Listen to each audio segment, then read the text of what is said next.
Hey guys, Justin here with Technical Gamer Tube, and today I want to talk about one of the most influential game consoles ever released and Sega's swan song as a game hardware provider, the Sega Dreamcast. The Dreamcast released on 9/9/1999 for a retail price of $199.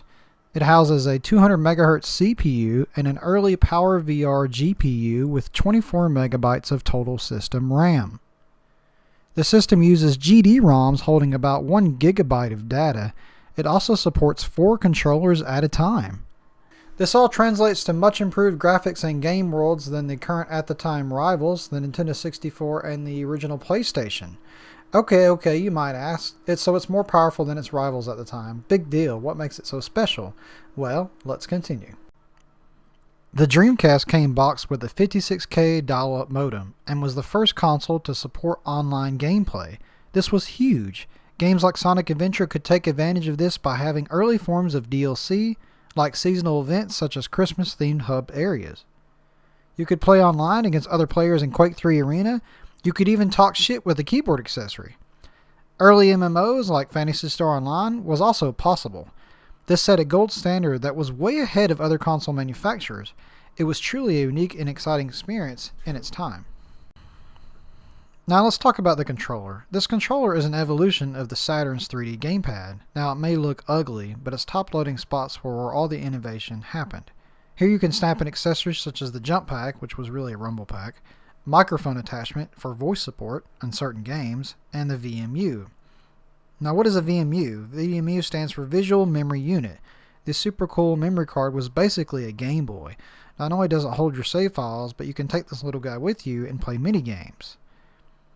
The games are primitive and simple, but this is really a memory card after all, so it's great to even get this. The VMU also allows for game data to be showed while playing Dreamcast games. Other than simply showing the title of the Dreamcast game, certain games, like NFL Blitz, allow you to see the play that you're choosing on the VMU display. The Dreamcast is the first home console to output in 480p. Yes, that's right. With the optional VGA cable, you can output to a TV or computer monitor in progressive scan. This makes a huge difference in overall visual quality of the games. Now, the Dreamcast can do some neat stuff, but it's also no slouch in its game library as well. So now, before we continue, I actually ordered this really neat VGA to HDMI converter box off Amazon for like 30 bucks. I'll put a link down in the description. And it works pretty good. This allows me to put VGA on one side and then HDMI out on the other side, and then upscale to at least 720p or more, so the games look as best as they're going to look, especially on today's modern big screen TVs. So with that being said, let's show some gameplay.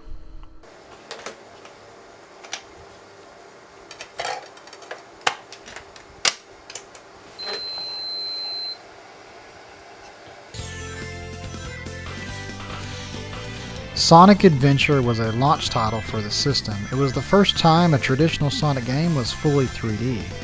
This first stage still stands out in memory for me as so iconic to the Dreamcast. Tokyo Extreme Racer. This series started here on the Dreamcast. This was the first street racer and it's one of the best. Not cruising the streets of Tokyo, you take on other rivals in order to further customize or even upgrade your ride. With so many customization options and vehicle types to choose from, this game quickly became an import enthusiast's dream. If only it had 2-player support though. Jet Grind Radio or Jet Set Radio is remembered mostly for its unique art style. With its 3D cel-shaded graphics and original soundtrack, it's easy to quickly recognize this game. Skating around Tokyo, you are tasked with tagging as many areas for your game as you can by spray painting graffiti on walls. This one feels like a Tony Hawk game, but looks like something truly unique. There are a lot of great original Dreamcast titles on the system, including great RPGs such as Skies of Arcadia. However, I like to show games that I actually have on hand, and I don't own all of them. Now with that being said, we're not quite done yet. There's one other area in games that the Dreamcast excels at, and that's arcade ports. There's a lot of really great arcade games on the system, and these versions are very faithful to their arcade originals with even a lot of enhancements and extras. So let's check some out. versus Astro. Battle 1, fight!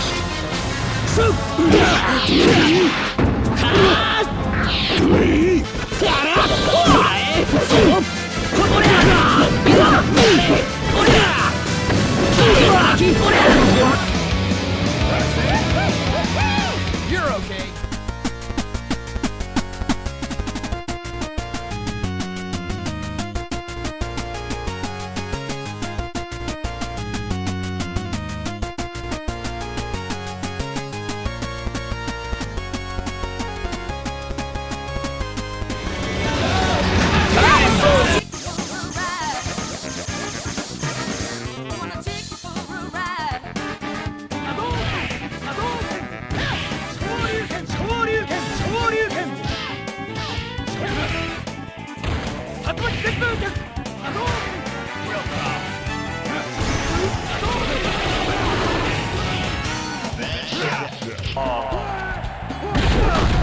He's got time.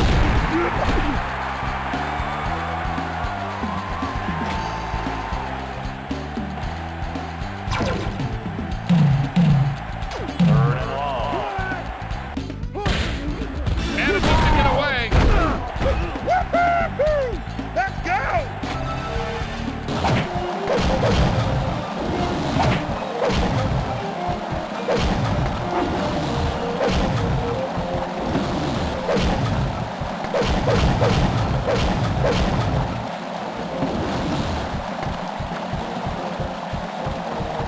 Multiple hits destroy secret laws. Fight for your freedom.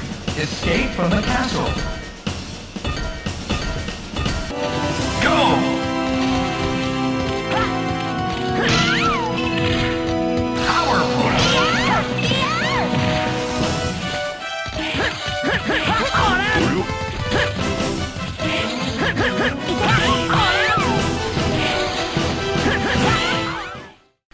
Despite the Dreamcast having so many great features and games, production of the console ended in March of 2001. This is due to many factors including financial losses from within Sega, high cost and poor sales of the Dreamcast's predecessor, the Sega Saturn, and the upcoming release of the then PlayStation 2, which came out just 13 months after the US launch of the Dreamcast in October of 2001. It's not all bad though. Homebrew developers are still making games for the Dreamcast, and online support still works for some of the Dreamcast games, including Phantasy Star Online. Thank you guys so much for watching my video about the Dreamcast. I, of course, couldn't cover every aspect of the Dreamcast and its games, features, and library. So if you want to continue discussion down below, please feel free to do so. If you liked my video, please give it a thumbs up. And if you like what I'm doing here, please subscribe for more content, and I will see you guys later.